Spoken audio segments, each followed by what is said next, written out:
We have prepared a statement which we read over and feel like is accurate. We first called Mr. Oswald in the Parkland emergency room, number 2, around 11:30 a.m. today, Sunday, November the 24th. At that time, he was unconscious. He had no blood pressure, but made agonal respiratory efforts.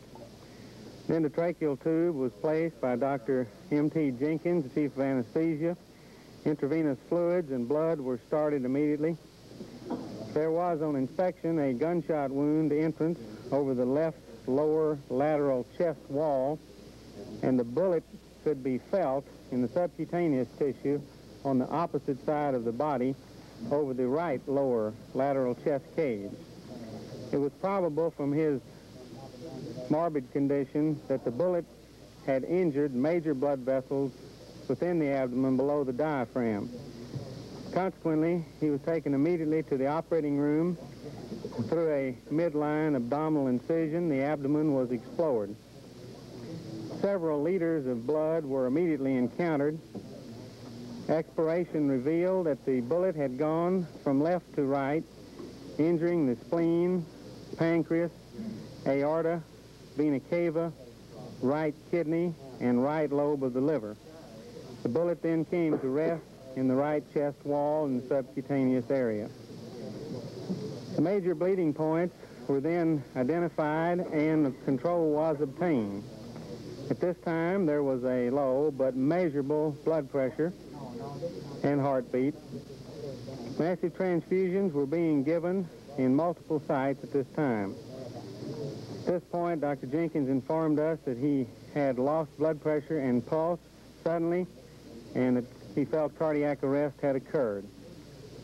The left chest was immediately opened, and the heart was found in standstill. Cardiac massage was started promptly, and a pulse was obtained with massage. Cardiac fibrillation rapidly ensued, and in spite of intracardiac drugs and defibrillation, no effective heartbeat was ever established. When the signs of death were absolute, he was pronounced dead at 1:07 p.m. The patient never regained consciousness and obviously died of a massive injury from a close-range shotgun wound. Gunshot wound, sorry. Dr. Shires, when you first saw Mr. Oswald, did you believe then that there was a chance of saving him? As long as there are any signs of life, there's always a chance of saving someone. We thought the prognosis was extremely grave, but it's always worth a chance. Dr. Shires, was it you, sir, who pronounced Oswald dead? Yes. When was the bullet removed? The bullet was removed at the end of the procedure. What kind of a bullet was it, sir?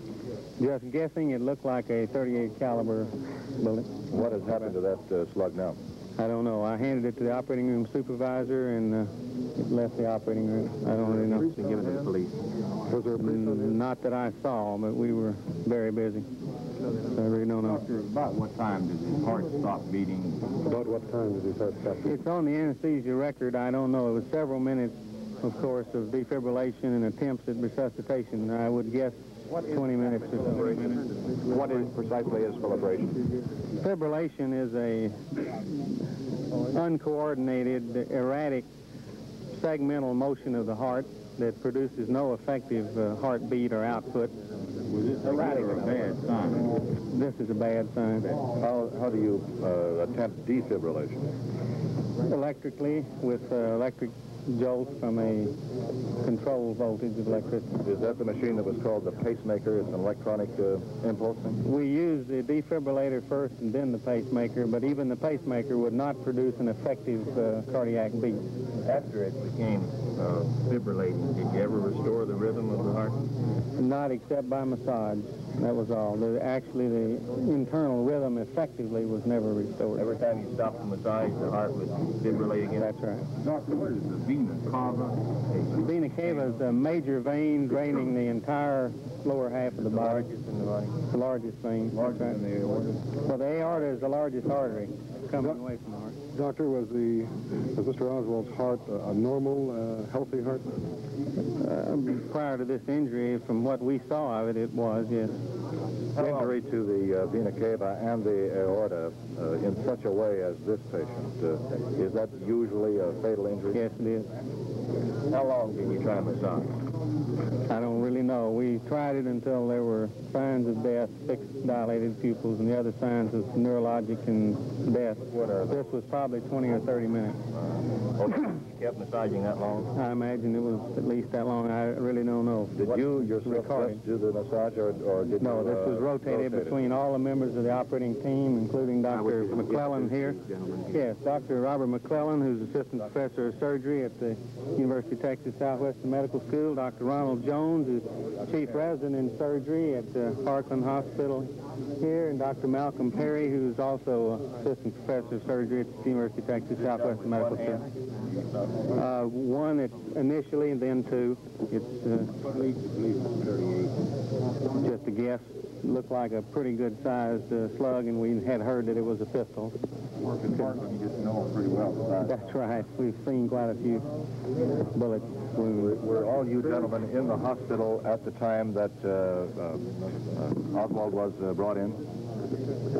Dr. Perry was in the hospital, was the first one actually with him, I believe, and I was watching television and heard the announcement and came right on out. I was in the hospital at the time, in the operating room. Dr. Perry, you were here? That's correct. Dr. McClellan, you were here? I was not. I came right out after I heard the announcement. Dr. McClellan, you and Dr. Perry also attended President Kennedy, is that correct? That's right. Were one of you in the emergency room when Mr. Oswald came? Dr. Perry was. Yes, I was there. Would you describe what he looked like at that time? As Dr. Shires noted, he appeared lethally injured and was moribund at that time. The team of doctors who struggled for an hour and a half to save the life of Lee Harvey Oswald, talking with reporters at Parkland Memorial Hospital in Dallas. Dr. Tom Shires and the White Co-Chief of Surgery at Parkland Memorial Hospital and Southwestern Medical School, and the other attending doctors, Dr. Robert McClellan, Dr. Malcolm O. Perry, who also attended President Kennedy, and Dr. M.T. Jenkins, who also was present at the time of the president's death. As we said earlier, Oswald was brought into the hospital at 11:32 Central Standard Time today. He spent some 10 minutes in emergency room 2, directly across the hall from the so-called trauma room 1, or emergency room 1, where President Kennedy died, almost exactly 48 hours earlier. The death of Oswald came at 1:07. The body remains here at the hospital. This is Roger Sharp, reporting for ABC from Parkland Memorial Hospital in Dallas, Texas. Bob Walker in the studios of WFAA-TV at Communication Center in Dallas for further reports on the disposition of Jack Ruby. We take you now to Bill Lord at Dallas City Hall. This is the now well-known corridor on the 3rd floor of the Dallas Municipal Building. It is down this corridor that during the past 2 days, Lee Harvey Oswald was taken for interrogation in room 317 of the Bureau of Homicide. He was brought through this door from the elevator. The elevator goes up to the 5th floor jail. And just moments ago, Jack Ruby was brought down, taken from here to questioning in homicide. Again, the corridors have filled with newsmen, almost a complete repetition of scenes we've seen here Friday and Thursday. The accused, Jack Ruby, was charged this afternoon with murdering Lee Harvey Oswald. It was with malice aforethought. He killed him with, according to the complaint, a .38 caliber snub-nosed gun. Ruby had been convicted of minor offenses during the past years, one of them carrying a concealed weapon in 1954. So another investigation is underway here in Dallas. We wait to see what happens. This is Bill Lord reporting from City Hall. A short while later, Jack Ruby is brought down the hall past reporters on his way back up to his cell. Down, he is handcuffed. He's going to be taken upstairs to the jail. They've opened the door, and he's going to the jail elevator. This is the first interrogation down here on the 3rd floor by members of the homicide squad. Again, this scene very similar to scenes we've seen before. I'm sure that's repeated yesterday and the day before as Lee Harvey Oswald was interrogated. And what we know about this gentleman is as follows. He is accused of murdering Oswald. He used a .38 caliber snub-nosed revolver. Ruby had been convicted earlier on minor offenses concerning his business of running a dance hall. He had also been convicted in 1954 of carrying a concealed weapon. Some additional information we found out is that early this morning, according to a Dallas police officer, they received the following call. Quote, "I don't want any problems. I don't want any policemen to get hurt. But there's one group that's going to get, when we leave a word out, that man," referring to Oswald, "when he is transferred." This call reportedly came in early this morning.